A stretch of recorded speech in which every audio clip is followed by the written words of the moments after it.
One question that I see a fair amount on various places and receive this question is, what do I do on my Helix? Say I've got the Princeton model. There's a mid control on the Helix. There's no mid control on an actual Princeton. There's a presence control on that. What should I do with those? This video is going to try and answer that question for you. Watch on if you want to find out.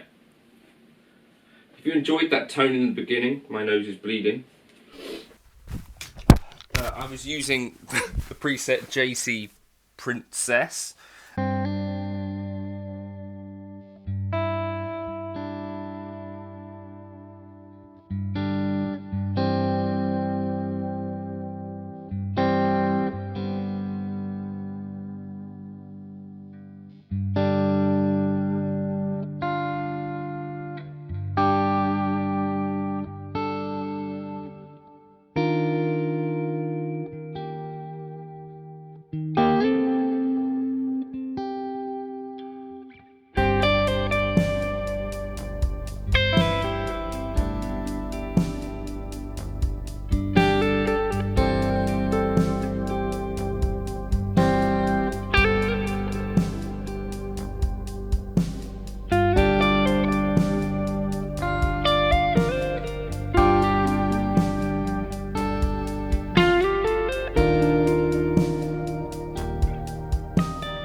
The reason I'm making this video is because I got a message on Patreon from Martin, and he said, hello, question, Helix question, sorry, not hello question, Helix question. Please feel free to ignore, but ideally not. I haven't ignored it.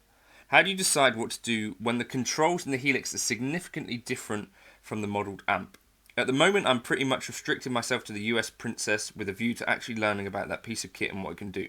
According to Line 6, US Princess is modelled on a Fender Princeton Reverb. It's modelled on Ben Adrian's. There isn't any reverb or term in the Princess model, which is always the case in most modelers. I think Fender Tone Master Pro is the only place where they started to put reverb on models. That's okay. With a little research, I can add those in as separate blocks.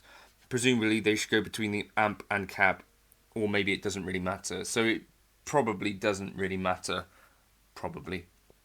The more confusing issue is the volume, drive, and tone stack controls.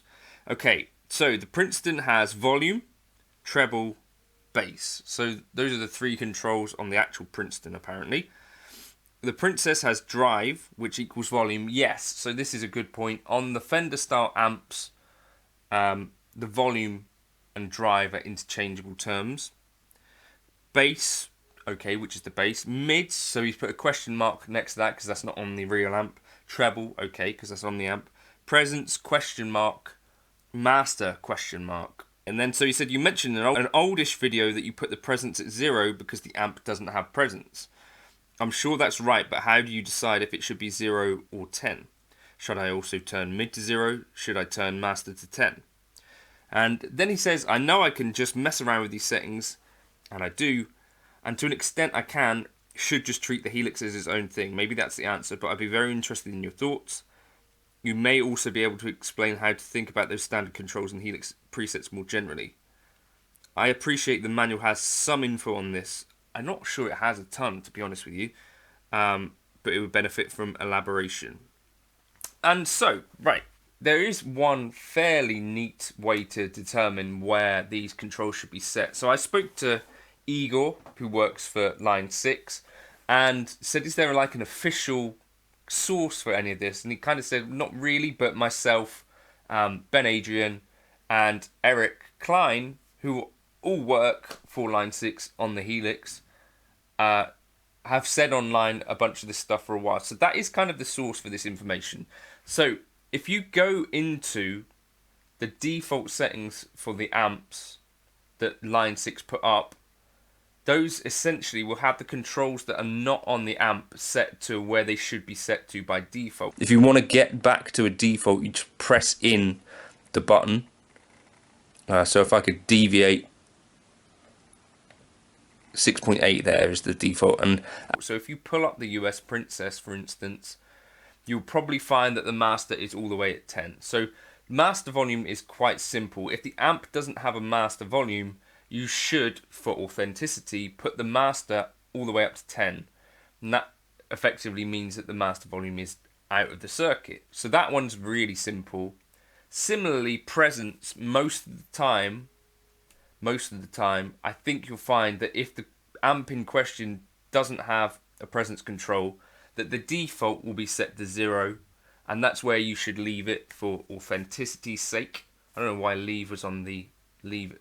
Yeah, the authenticity, it should have had that on there. And then similarly, mids, those often will be left at 5. I think there's a couple of Fender amps where I've seen the defaults are like 5.6.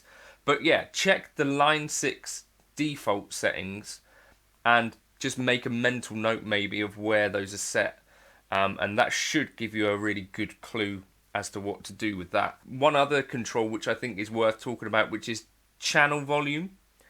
And so this is effectively just like a slider, like essentially that you get on like a mixer. The channel volume shouldn't change your tone. So if you just want more volume or less volume, channel volume is the place to do that. So for instance, some of the Fender amplifiers are a little bit quieter relative to others. So if you want more volume out of one of the Fender amps, max out that channel volume essentially, not just the gain. So if you want more volume, cleaner channel volume, or you could use the level on the cab, because the master volume most of the time is already going to be on 10 with the Fender amps, is probably what you're going to find. So the source for that information is people who work for Line 6, but that's basically what you should be doing. So just to summarize, the gain on the amp is interchangeable with volume if it's a Fender style. The mids leave at where the default setting was when you pull up the amp model, and oftentimes I think that will be 5 or near to 5, but mostly 5. Then the presence control will probably be default to off, so I'm guessing that that is the default way that they would set that. And then also master volume, if it's a non-master volume amp, should be at 10. That's what you should be doing for the most authentic tones. But I think, as you've said, Martin, and as many other people might attest to, there's no reason that you can't deviate from those settings and get musical results out of them. So that's hopefully going to answer some of those questions. And if you're wanting to get the most authentic tones, that's probably what you should be doing. I'm just going to pull up a couple of models on my HX Stomped just to make sure that I'm not way off the mark on this. Just one other point to say, that all of the amps in the Helix, or most of them, the ones that aren't like the Line 6 originals, are based on just one particular real amp. So that is potentially why you might get some things which are a little bit unusual in some ways. So like a lot of the Marshalls have the bright caps that were removed at some stage in the amp's life. Or yeah, so like the Fender Twin, I think, is a very, very old example. So that's why there's maybe quite a bit of variation in terms of what you think something might sound like and what it sounds like in the Helix. That's possibly one explanation for why there might be some variation in that kind of thing, if you're wondering about authenticity as well, and maybe also your memory of the original amp, or the amps that you have are somewhat rose tinted. Each time that I've gone in and done like an A/B with a real amp, like whether it's the Lone Star or whatever, or with the actual effects pedals and bits and pieces, I've found the Helix stuff to actually be really similar, as you might expect, or like the Orange Rockover, those to check it out. So yeah, I think in terms of authenticity, it's pretty close generally, right? Right, let's just start pulling stuff up. So US Princess was the question that Martin was asking specifically about, so let's just pull up something that's going to work for us. 8.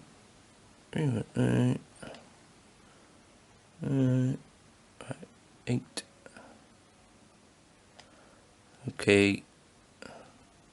Right, so maybe we'll stick on a bit of glitz. So, first of all, you can see here, I think the number 6.8 is significant for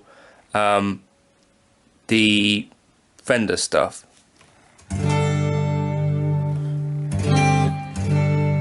So, drive is your volume on a Fender.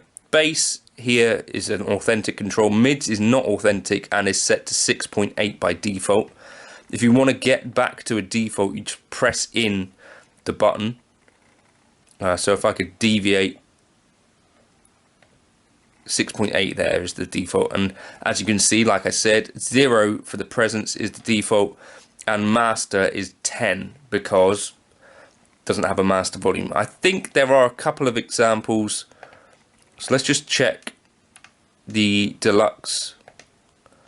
Mids here 5.2, so potentially this number is going to deviate. Presence is 0, master is 10. Again, for the twin, presence here at 1, so that's a little bit strange. And yeah, mids at 5.2. Presence here at 2.5. Mids at 7. So not necessarily a rule in terms of something that's constant. With the Vox style thing, you've got the mids there, which I'm not sure whether those are actually on the real amp. So you would leave that. This one, they just don't put in a mid control though, so it's not necessarily consistent. And here you've got cut as well as presence, so a normal AC30 wouldn't have a presence control, would have a cut control, but the A15 doesn't have a presence control, does have the cut